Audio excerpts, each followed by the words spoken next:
Welcome everyone to today's book talk. My name is Nadia Ali and I'm the director of the Center for Middle East Studies here at Brown, where I'm also professor of anthropology and Middle East studies. And it's my great pleasure to introduce to you today Professor Nazanin Shahrokni. And it's her book that we're going to discuss today, Women in Place, the Politics of Gender Segregation in Iran. Welcome, Nazanin. So today I'm quite excited because it's the first time that we have synchronous Arabic translation. So there is an interpretation channel, and you can click on Arabic if you like to have the English to Arabic translation. I would like to take the chance to thank Professor Samin Tabatai for helping to organize the event today, and as always, I'm grateful to Barbara Oberkötter. So what's going to happen is I'm going to briefly introduce Nazanin, and then we'll be in conversation for about half an hour, and then we have some time for questions. And I'd like to ask you all to put your questions in the Q&A function if you are joining us via the webinar. If you're joining us via the YouTube channel, you can also put in your questions and someone will be passing them on to us. Okay. So Nazanin Shahrokni is Assistant Professor of Gender and Globalization at the London School of Economics. I think you just recently moved to London, right? Last year. She has a PhD in sociology from UC Berkeley and currently serves on the executive board of the International Sociological Association. Her research interests fall at the intersection of gender politics, feminist geography, and ethnographies of the state in Iran, the Middle East, and beyond. And her articles have appeared in Current Sociology, the Journal of Contemporary Ethnography, and the Journal of Middle East Women Studies. Her book, which we'll be discussing today, has been awarded the Latife Yanshater Book Award by the Association for Iranian Studies. So I had the chance to actually read the book over the summer, and I really enjoyed it. I mean, I've been interested in Iran in terms of specifically the gendered aspect and that mobilization. But what is missing is often sort of everyday and in-depth ethnography of life. And I really enjoyed the ethnographic aspect, the thick description, the details, and it was a book that was in many ways very illuminating in terms of the debates and the literature, but it was also really an enjoyable read. So the first question that I have to you is that, when reading, you describe the starting book for your book in terms of your visits to sports stadiums while you were a teenager, while you were in school in Iran. So I'd like to know a little bit more about the journey that led you to actually write the book. Hello, everyone. And I just need to take this moment to thank Professor Al-Ali, Nadia, if I may, and your team, Barbara and Samin, have been really wonderful in setting up this platform. So thank you to all of you. It is true. I mean, you picked up on an interesting point, because the book does stem from experience of growing up in Iran and living with paradoxes. I was born in the US, but grew up, studied, and worked in Iran until I was 29 when I left Iran for my doctorate degree. And being in the midst of structures that have shaped me personally, but also women in general, kind of forced me to reflect on this dialectics of freedom and constraint when it came to women. So let me just give you some examples, because you asked for kind of what led me to this journey. I opened the book with a scene from the opening ceremony of the 1995 Student Olympiad, Student Sports Olympiad, which took place in Isfahan, a big city in Iran. And I was there as a member of Shahid Beheshti University's female volleyball team. So yes, believe it or not, there was a time that I had the life outside academia and I was playing volleyball.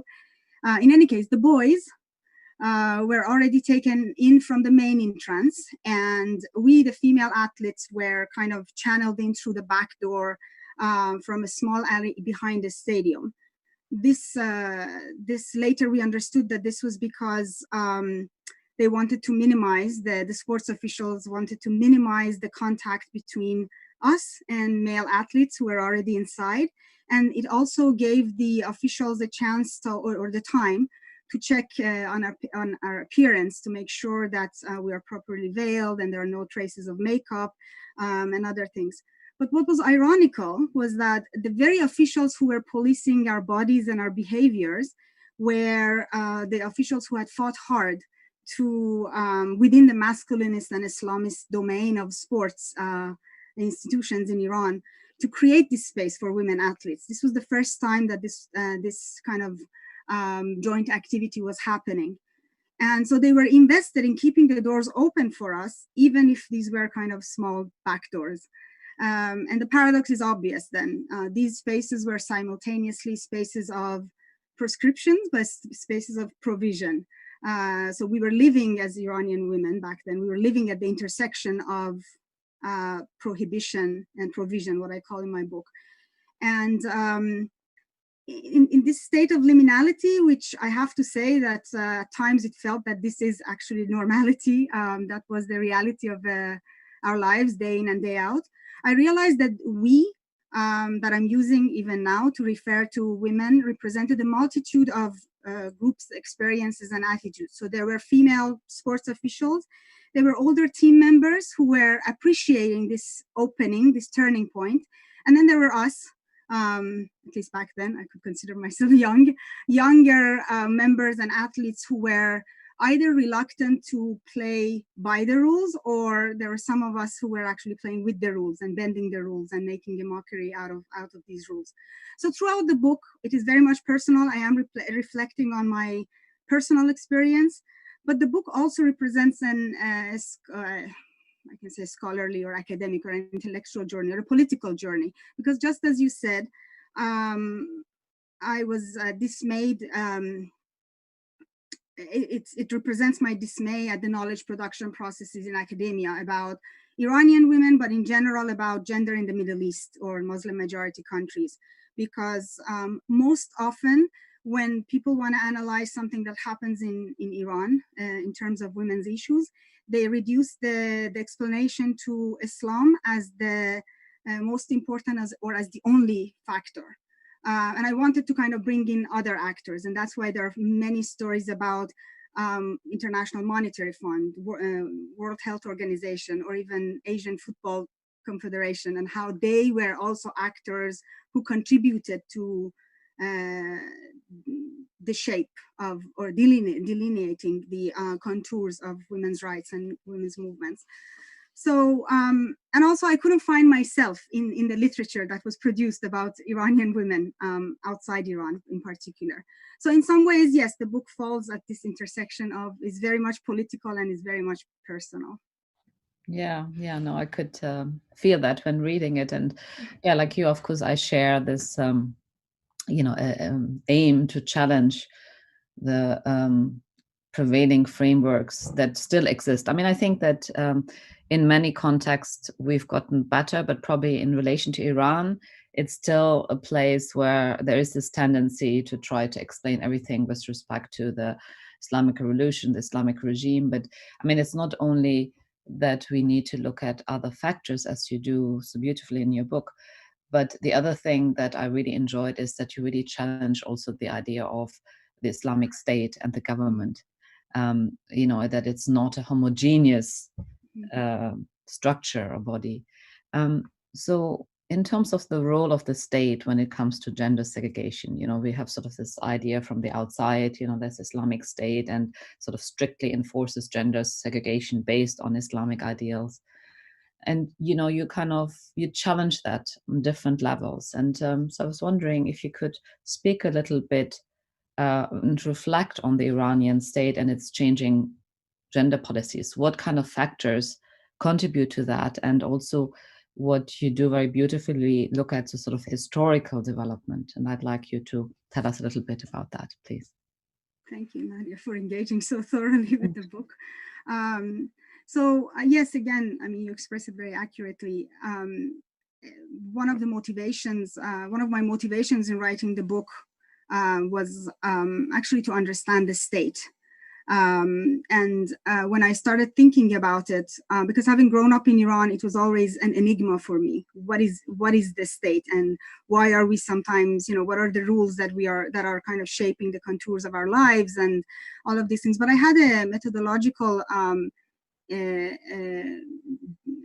concern or issue. I needed to figure out where do you locate the state, or how do you make sense of such a, as you said, multifaceted, fragmented entity that is stretched across various scales from the local level all the way to the international level. And in this context, I actually found policies to be a useful entry point.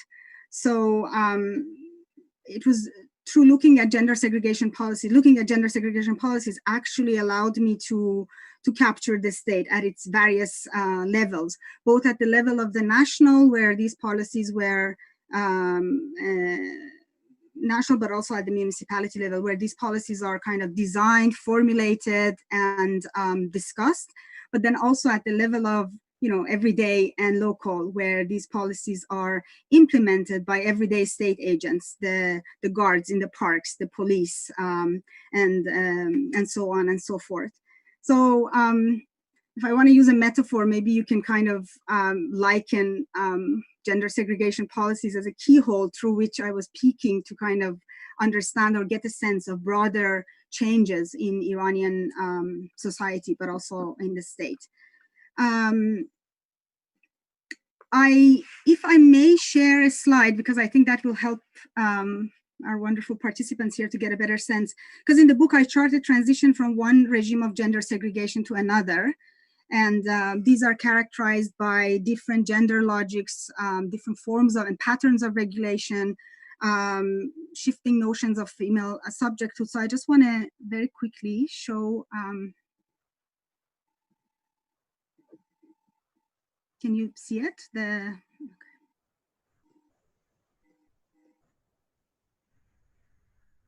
All right, here. This just summarizes basically the whole argument in the book. And I wanted to I argue that in Iran, gender segregated spaces shifted from spaces of exclusion to aimed at restricting women's access to city spaces to spaces of inclusion that allegedly aimed at facilitating women's return to or inclusion in an otherwise male-dominated, masculine public space. And as you also see in this table here, the shift from one regime of segregation to the other, I argue that, so I say the first regime was the mode of regulation was prohibition, whereas the second one, mostly starting in the 2000s, was more in terms of provision of women-only spaces. So more women-only colleges, women-only taxis, women-only parks. Women were initially addressed as moral subjects or subjects of Islamic morality, and then eventually they were referred to in official statements as citizens with needs, and as citizens who've paid their dues during war and other times, and now they need to be served. But what I also show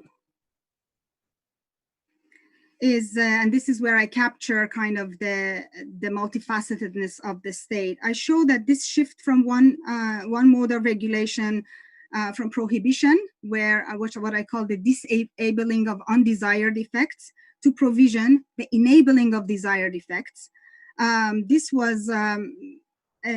happened through and managed through a discourse of protection, where the state, whether as prohibitor or provider, constantly situates itself as the protector. So in the 1980s, the mode of regulation was prohibition, but the state was situating itself or justifying this prohibition by saying that they are protecting Islamic virtue or women's chastity, for example. Whereas in 2000, you see an increase in the number of times where the state officials actually talk about how they're providing services for women. And for example, on segregated busing, they say this is in order to protect them from male harassment or protect their personal space. So again, it's the state situating itself as the protector here. And as you notice, I'm talking about multiple transitions here, but ultimately with reference to gender segregation policies, the narratives in the book, I think, I'm hoping, they show that how gender segregation policies have transformed from means of imposing or implementing an Islamic lifestyle, a moralizing tool, so to speak, to a quality of life enhancing measure.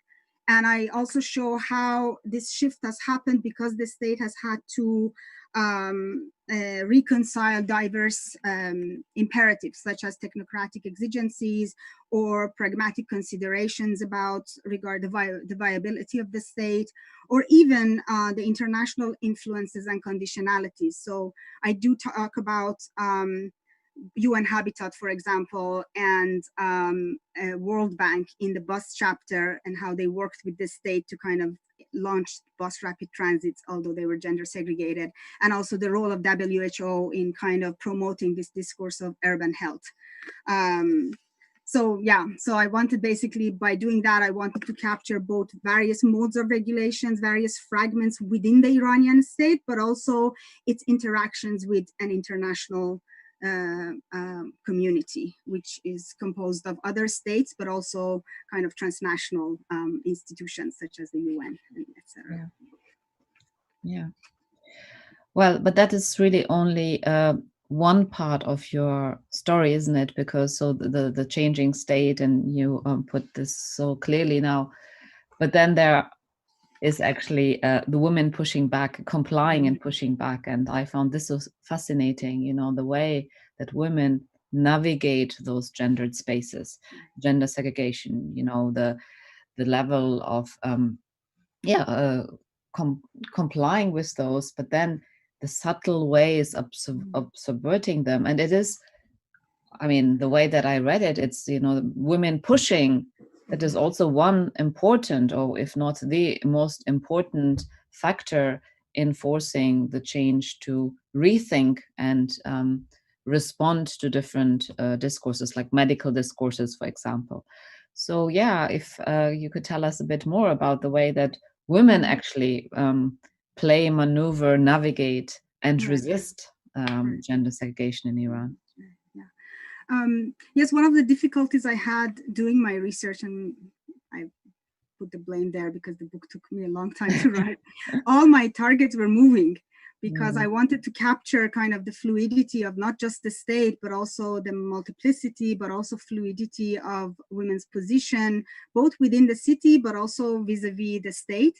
So it was very difficult to kind of find the right concepts and the right narratives and the right framework to kind of capture something that's slippery and fluid. So as I said, part of my goal was to kind of capture the multifacetedness of the state and the competition among factions and fractions within the state institutions. But also, why was this important for me? Because these factions and fractions within the state institutions created the opportunity structures that various groups of women, for example, mobilized or used to negotiate, or, as you say, also challenge kind of state projects. And so what I argue in the book is that women found themselves in different positions, as I said, in the city and vis-a-vis the state. And therefore, I argue that the terms, the binary inclusion, exclusion, whether the Iranian state through gender segregation policies is excluding women, or whether, you know, other states are including women, this binary does not readily convey the complexity and multiplicity of experiences, gratifications, predicaments of being in and out of place. And therefore, in the book, I use the notion of differential exclusion and inclusion. And I argue that, or I show that the very same women might find themselves in different positions on this continuum of inclusion and exclusion, of being or feeling in and out of place in different contexts and moments. And also they may experience prohibition, for example, when they're banned from attending sports stadium, but also provision when they enjoy and welcome or use the recreation facilities in women-only parks. And sometimes these two happen simultaneously. And but going back to kind of this the variety of strategies that women deployed when they encountered gender segregation, gender segregated spaces. So yes, you're right. I mean, quite often what we hear about or what we focus on is instances of resistance, and there are plenty of them. So I did encounter, and in my interviews and in my research, where women who were refusing to use, for example, women-only parks, although this was kind of the best park in their neighborhood, because they thought that this would normalize segregation, and so they were refusing to use it. At the same time, though, I encountered feminist activists who appropriated gender-segregated spaces and repurposed them. We see in, examples even today, but back then I interviewed the members of a few members of the 1 million signature campaign for the repeal of the discriminatory law. And what I found fascinating was that one of the members was telling me every time they gathered to kind of promote their booklet and collect signatures, they were kind of targeted by the state and by security apparatuses. So they were using the seemingly apolitical and relatively kind of unsupervised spaces of the women-only parks, but also the women-only parks for their activism. That's where they would kind of talk to women, inform them about the discriminatory aspects of the law. They would collect signatures or even recruit new members. But and I think this final kind of category of women that I highlight in my book, for me, this was more important because this shows how the state manages sometimes to consolidate itself and its projects, not through force, but through kind of generating some sort of consent for its project. So I encountered women who saw these spaces as providing some sort of comfort or solutions to their daily problems. For example, many middle-class professional working women that I encountered, they were happily using the gender-segregated bus rapid transit because their rides were faster, cleaner, more comfortable, and as they said, you know, harassment-free.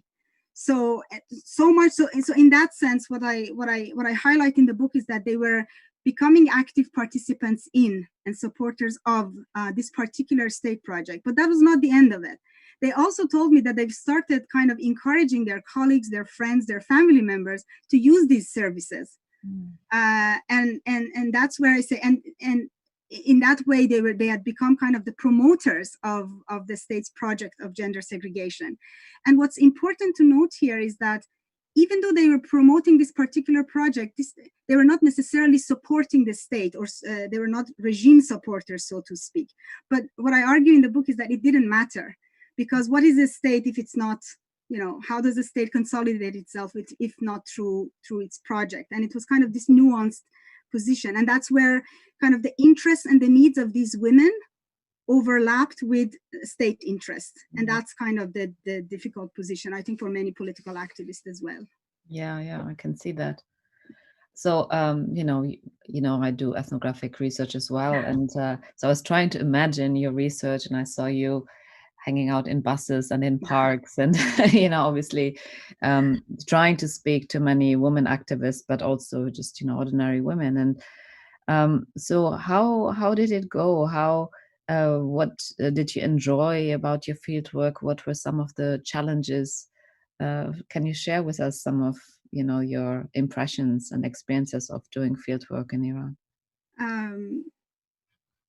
Yeah, so as I said in the beginning, one of the motivations for me to write this book was that I did want to offer a thick description of women's everyday life. And these words coming from you are actually very heartwarming, so thank you.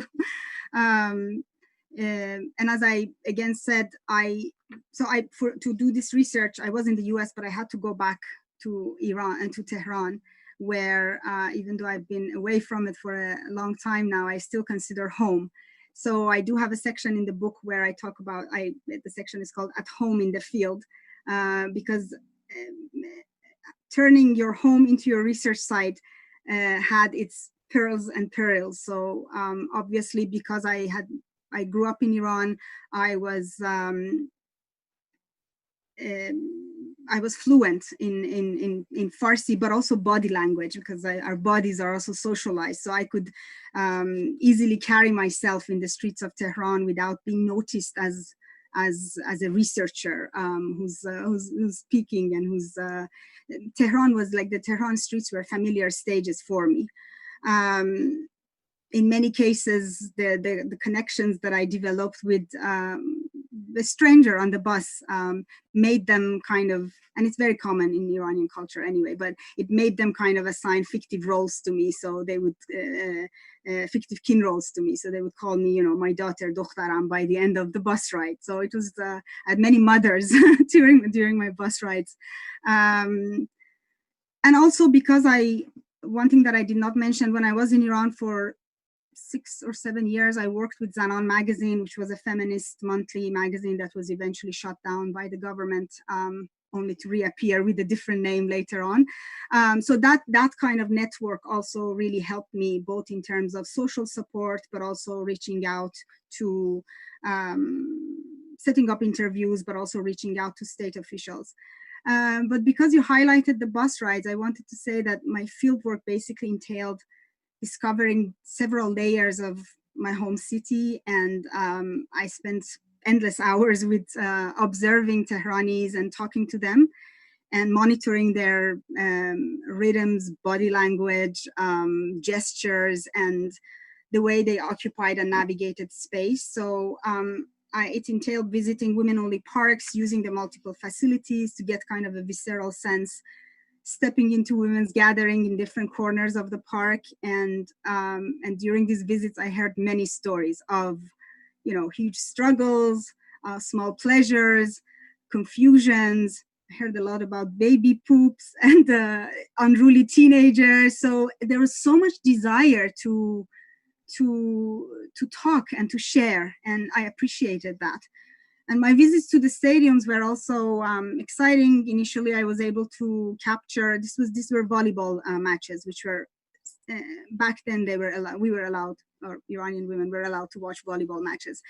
So I was able to capture and feel the excitement of young female fans. And in one occasion, which was very interesting, maybe it's also interesting for the participants who are here, was that in outside House of Volleyball, an important volleyball match was happening, and outside there was a huge line of girls. The girls had lined up with flowers and gifts because the physical trainer of one of the teams was Mohammad Reza Golzar.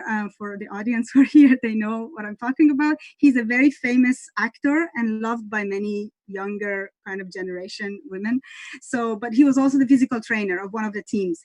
So, you know, these moments that are not tangible or visible when you're outside and you don't see them. And obviously, as you said, the most joyful part of my research was the bus rides, because that's where women from different walks of life, but also different backgrounds would come together. So I always tell everyone that, you know, the domestic worker, the hairdresser, housewives, university students, the high school girl, all of these people who appear in my narratives, they're the ones who actually helped me write the book. And I sometimes actually regretted when the bus ride ended, that I have to say goodbye to many of these people. And there were so many difficulties as well. I think the difficulties of doing research in Iran are more familiar for or people talk about it a lot.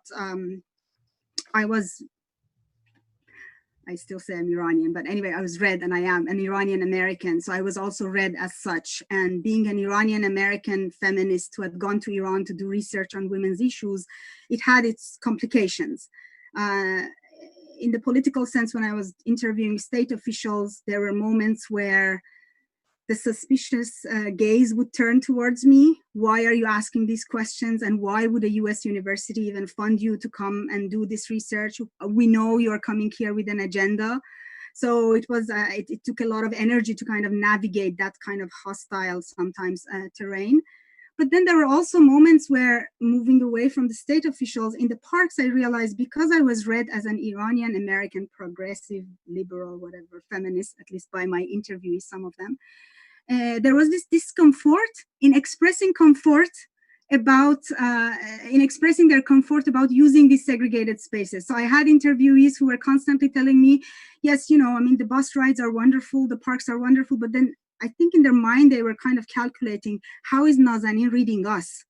She thinks of us now as a backward woman who's enjoying segregated spaces. So they would immediately give me a counterexample to show that they're not backward.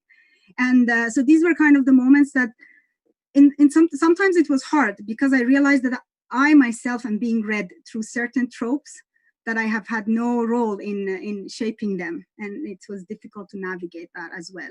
And then, you know, women's issues are securitized. I don't want to downplay the importance of it, but it didn't help that my field work happened during the 2009, when the Green Revolution, Green movement was happening.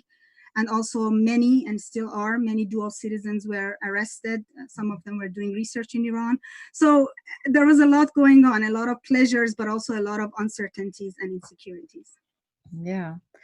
Yeah, Sorry, actually, I can talk about my book for hours. When you get yeah, actually, I'd like to follow up on this, but before doing that, I'd like to invite the audience to post their questions in the Q&A function in the webinar, or also you can do that via YouTube.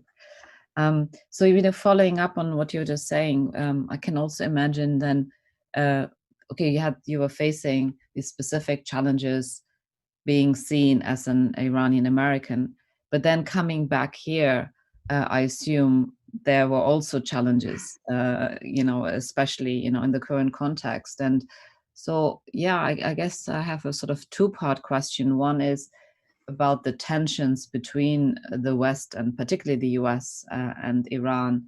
How might they have impacted gender policies within Iran?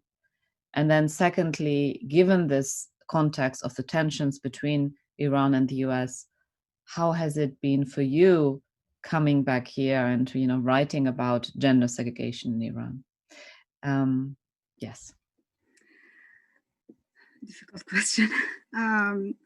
But let me make it easier by first not tackling the tension part, but actually saying that while this is a very important question, and I'm glad you asked it, but I also want to highlight that we tend to think about Iran and the West, and Iran and the US relationship always in terms of tensions and animosity. But one thing that was the one thing that I think is important is that Iran has been interacting with the West, including the US, in a multitude of ways, including cooperating and embracing agendas and policies, including the not so very good neoliberal policies. So that's why I said my book also kind of touches on, in different chapters, about this collaboration with some of the international organizations, and how this collaboration has given rise not only to negative consequences, like the neoliberal logics and the production of new forms of marginality, but also to discourses and tools for transformation that have in some cases ended the association of women with and confinement to the home, for example, and has opened up, again, maybe back doors, but still doors. And some of these discourses that have that are kind of global, Western produced, they have kind of positioned women as clients and customers. And so there is a market logic now, even in the gender segregation, that is the product of kind of embracing some of these Western and global discourses. But when it comes to the tensions, particularly with the US, I have to say that looking from the outside of Iran, it is difficult because women's issues are often weaponized, particularly by hawks in the US policy circles.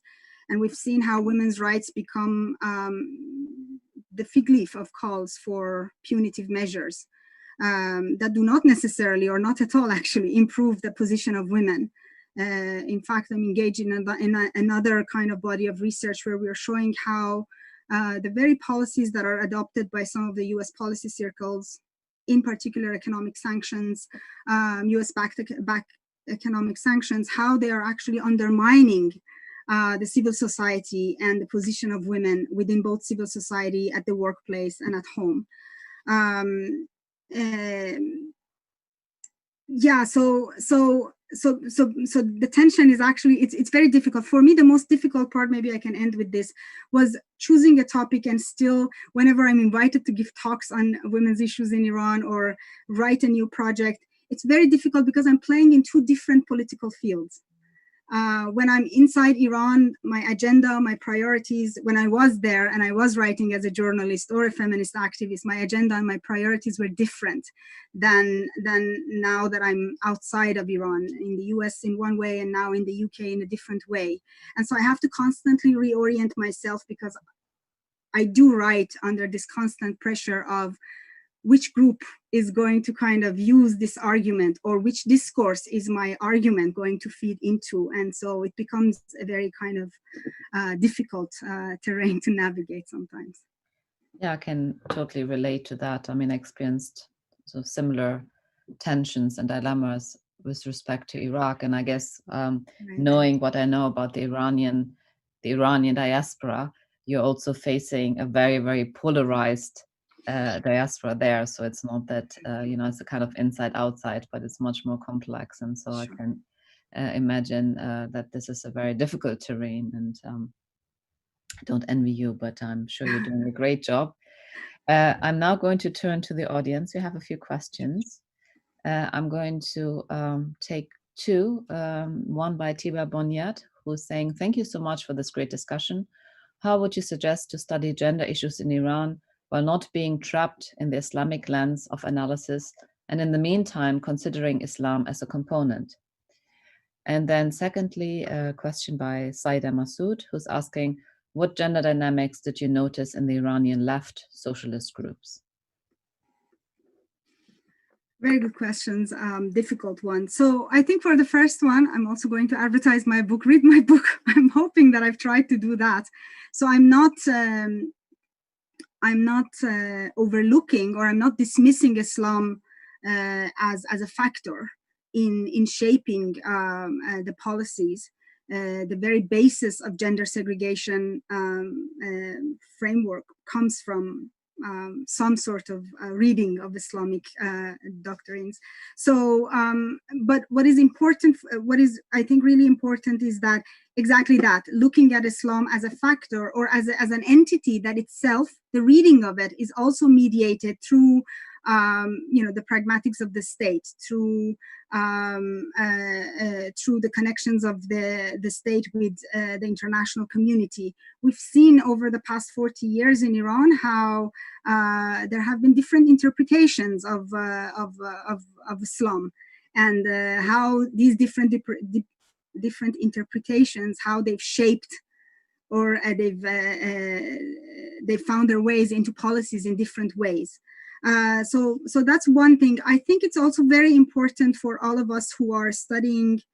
I think in general, I appreciate it when people who are studying the state, they actually don't state in a vacuum, or they don't suffer. Their work doesn't suffer from this kind of.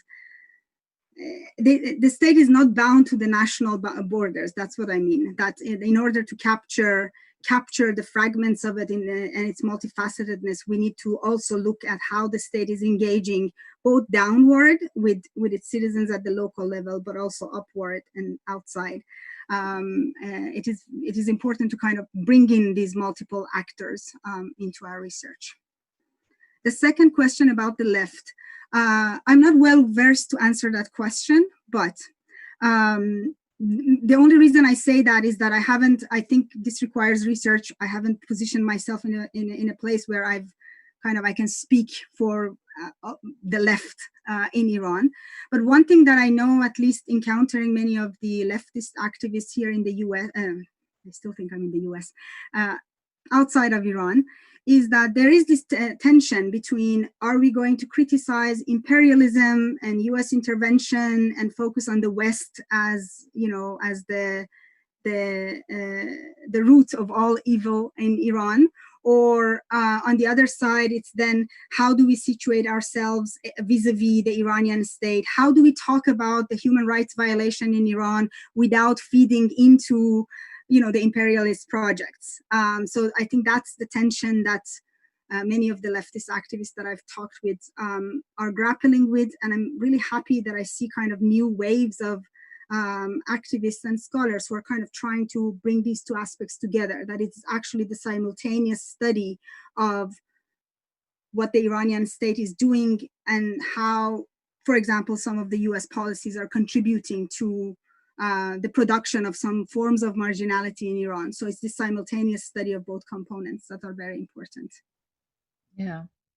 Okay, I'm going to read out a comment and then have some more questions. Sure. The comment is by Fatima Aziz Muhammadi, who says, I just wanted to express my experience as a woman who worked in the presidential administration office. I was the only legal advisor who worked in a muscular environment, so they allocated a sharing room to me with other women administrative staff, while other experts had their own special room as legal advisors. I felt isolated and frustrated.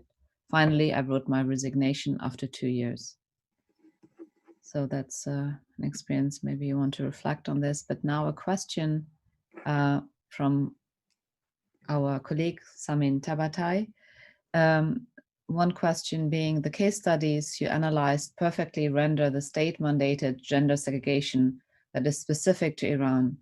Do you see selecting a set of other case studies that are more universal in terms of gender segregation, like, for example, women prisons? Would they have broadened the applicability of your research? And then a second question, Shiite clerical establishment has been quite adept in embracing new global, social, and technological phenomena, for example, transsexuality. Why do you think they were not meeting women's request for entrance to stadiums earlier? After all, during the past decades, the Iranian government has mastered various tactics of spatial configuration based on gender segregation. In your view, why gender segregation within football stadiums was deferred for so long? Okay. Yes, I just want to comment on the comment very quickly. Ferishte, I'm forgetting her last name now. Yes, I'm glad she's mentioning that, and that is actually the problem. So in that opening scene, in the opening of my book, where I talk about that scene of the opening ceremony of the Sports Olympiad, one of the things that I wanted to highlight was exactly that many of the officials, that female officials, that for a very long time some of us, not everybody, considered as the villains of the story. They were the ones who were policing us, who were taking the happiness away during a sports Olympiad.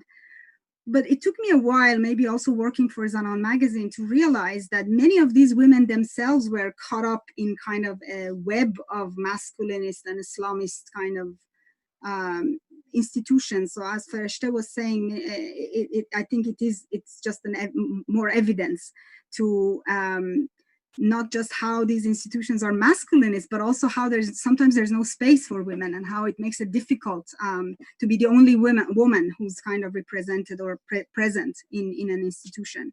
So I wanted to kind of acknowledge that, and acknowledge all the kind of struggles and tensions that also go on between the female and the male state officials within these institutions as well. In terms of the question about why didn't I look at women prison, and in order to kind of broaden the applicability of my research, I have to say that when I started designing my research,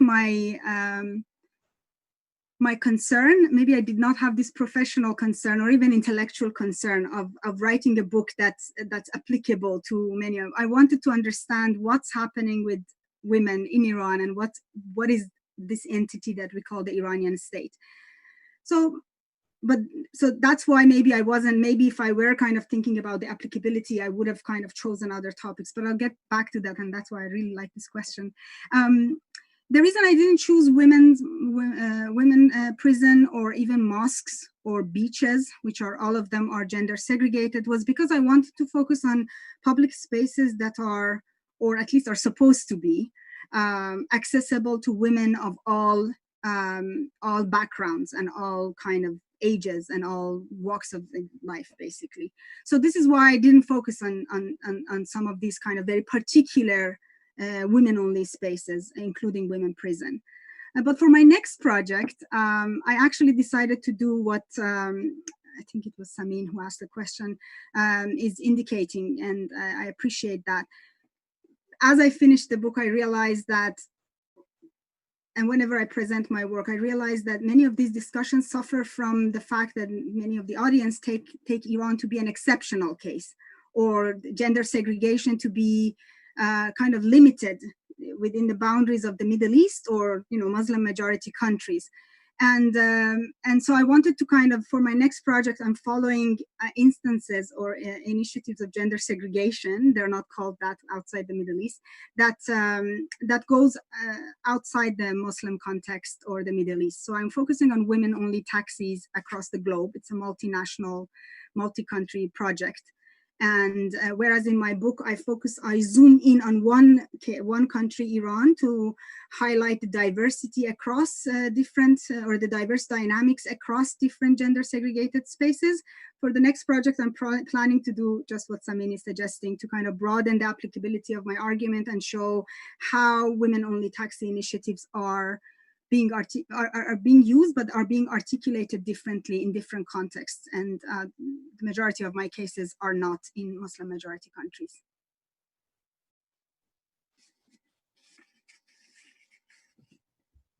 So I have two questions here, one by Asma Abdi. Your argument about the shift of discourse from prohibition to provision is making me think whether we can talk about some sort of authoritarianism upgrading itself, because at the end of the day, the state is positioning itself as the ultimate regulator of the space in terms of gender segregation. Second question by Sahar Maranlou. Thanks for your great presentation. I have not read the book yet, but looking forward to reading it. From an empowerment perspective, would you think gender segregation in public transport would address mobility barriers, knowing that it's not a solution to the problem of sexual harassment? Great. So thank you. The first question, sometimes I avoid falling into the traps of labels. So you can call it authoritarianism upgraded. I actually, in my book, also talk about how this also comes out of the work I did with a colleague of mine, and we kind of came up with this concept of patriarchal accommodation. So we refer to many of these policies that, for example, Iranian state adopts as patriarchal accommodation, and our argument was they're patriarchal because they still contribute to to the consolidation of gender difference and gender domination, but they're accommodations because they are kind of constantly adapting to and adopting new kind of norms of femininity and masculinity. So in the book, I also argue that, yes, the bus space expanded in the beginning. I have a slide. Do we have time? Can I show the slide? Yes, it's fine. I just want to show the slide. That's me trying to draw, basically summarize my chapter, my bus chapter, into a diagram. So excuse that it looks very childish, but yes. So what I argue in the bus chapter, or what I show, is that, okay, before the revolution, the bus space was mixed, but anyway, the buses were not used, or the bus system was not widely spread across the city. The revolution happens 1980s. There is a masculine public space, and then what I call gender segregation phase one, or regime one, was carried out under Islamic terms, and women were kind of addressed as moral subjects. So as you see here, what I show is that women occupied, the bus space was segregated, and the 1/3 of the back of the bus was given to women. And the driver was also a man. And I'm sorry for using this kind of gender binary colors of blue and pink or whatever, but anyway, I needed to make a point here. 1990s, I talk about all these transformations that happened. These kind of the World Bank structural adjustment policies were implemented, women's education, women's entrance into university increased, a lot of kind of demographic shifts happened. So I call that decade a decade of kind of increasing feminization of public space. What happened was that in response to that, So the person who asked the question is right. It is a state responding to some of the changes. And Nadia, in the beginning, you mentioned that it is interesting how women also created this push from the bottom, from below. And so in response to that, the state didn't drop its gender segregation policies, rather it modified it. How did it do that? It expanded it. So many people usually talk that, women won, women put pressure and the state backed up. And that's why women's access to public space is expanding. What I highlight in the book, I think I like to work with counterintuitive moments, is that women's access to public spaces expanded as the state's reach also expanded and as the state further consolidated itself. So by the year 2000 something, 2004 or 5, what we see is that the bus spaces that were gender segregated, the spaces was now equally divided. So half of the bus was male, half of the bus for men, for half of the bus for women. On top of that, during rush hours, at least for a year, there were women-only buses with women bus drivers. They were eventually removed from the scene, but it was just interesting that, and that's what I call provision through expanding gender segregation. So yes, you can call this authoritarianism upgraded. It is also, I wanted also to show that ultimately, because the state is the result of or was established after a popular revolution, it draws its legitimacy from, maybe some sort of Islamic framework, but it's also dependent on constantly renewing or addressing legitimation crisis. So it needs to constantly address demands. So that's where I'm not sure how to put that into context. Sahar's question, thank you very much. Yes, I mean, the notion of empowerment is complicated because I did encounter in my research some women who were residing in working class, poor neighborhoods of Tehran. They were extremely observant.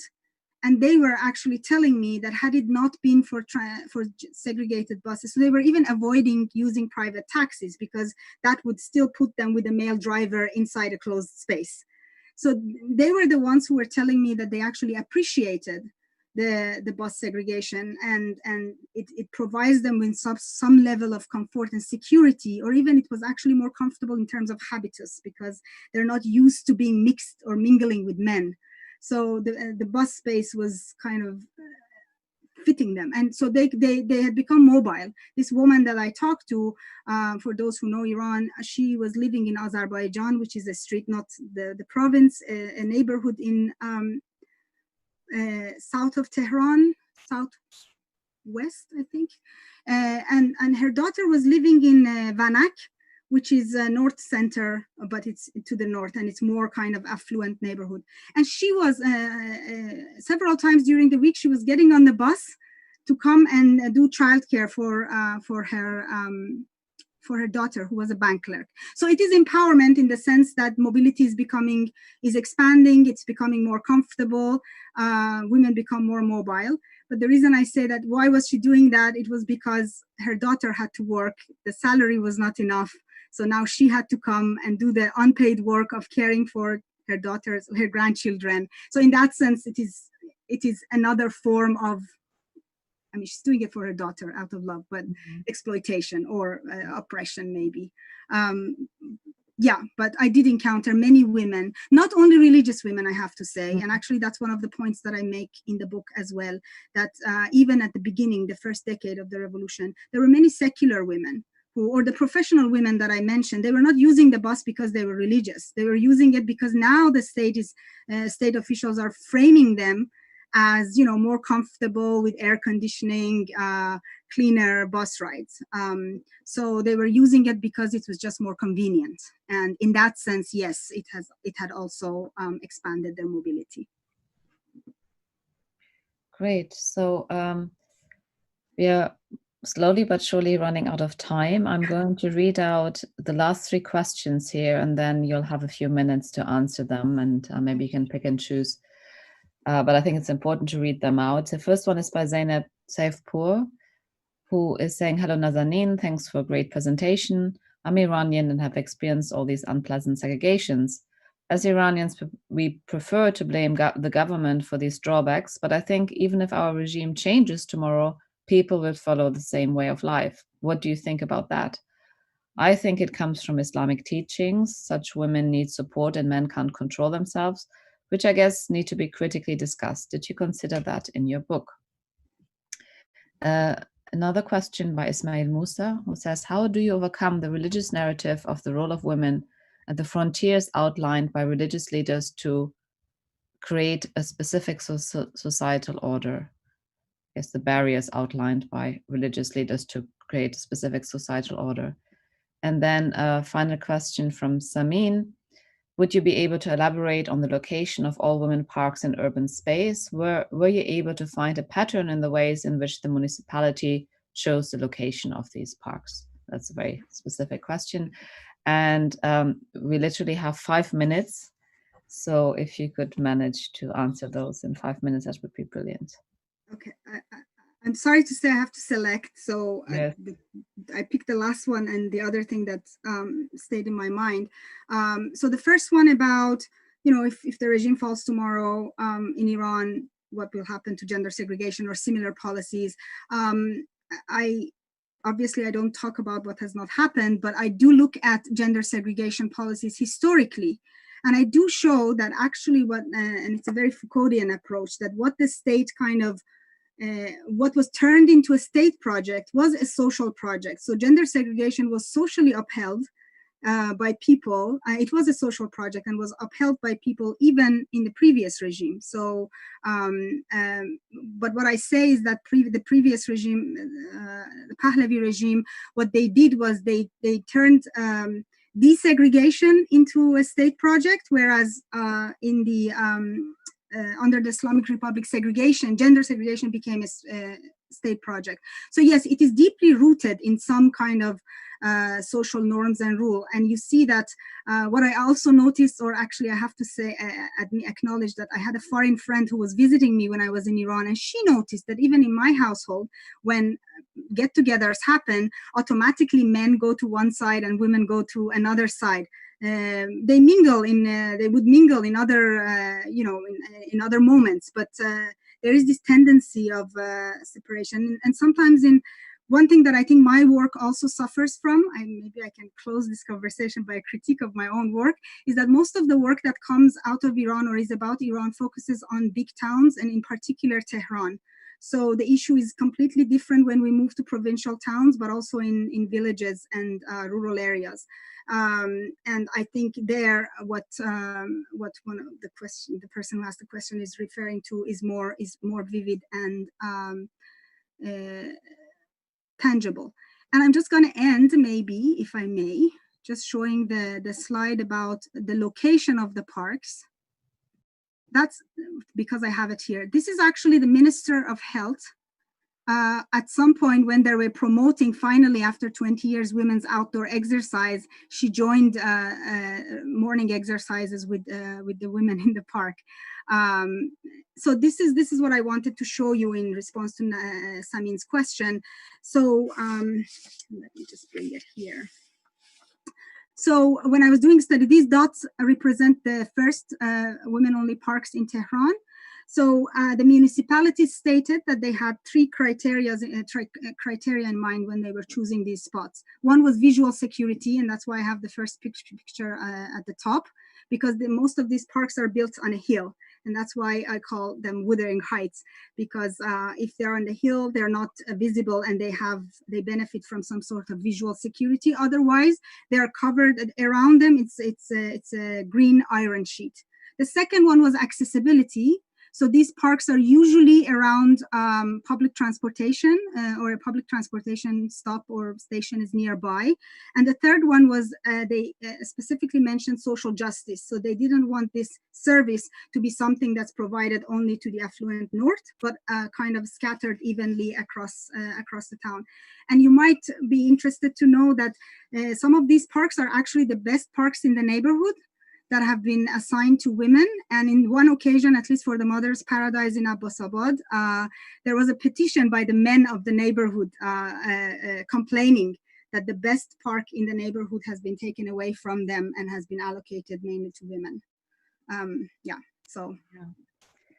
Great. Well, thanks so much. I mean, I am hoping that sooner rather than later I will be able to see those parks, and I hope that's in a context where the tensions between, especially the US and Iran, will ameliorate. That we'll have better contacts in which to have exchanges, both academic and activist exchanges.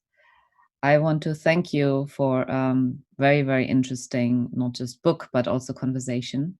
It was wonderful. I'd like to thank the audience for your questions. And we have recorded this event, so we'll make it available for people so you can show it to your friends and colleagues or students. And I'd also like to thank the interpreter. And wish you all the best. Goodbye. Thank you very Thank much you. for the event. And I'm sorry if I left some questions unanswered, but thank you, Nadia, again for the opportunity. Of course, you're very welcome. And thank you, Nazanin.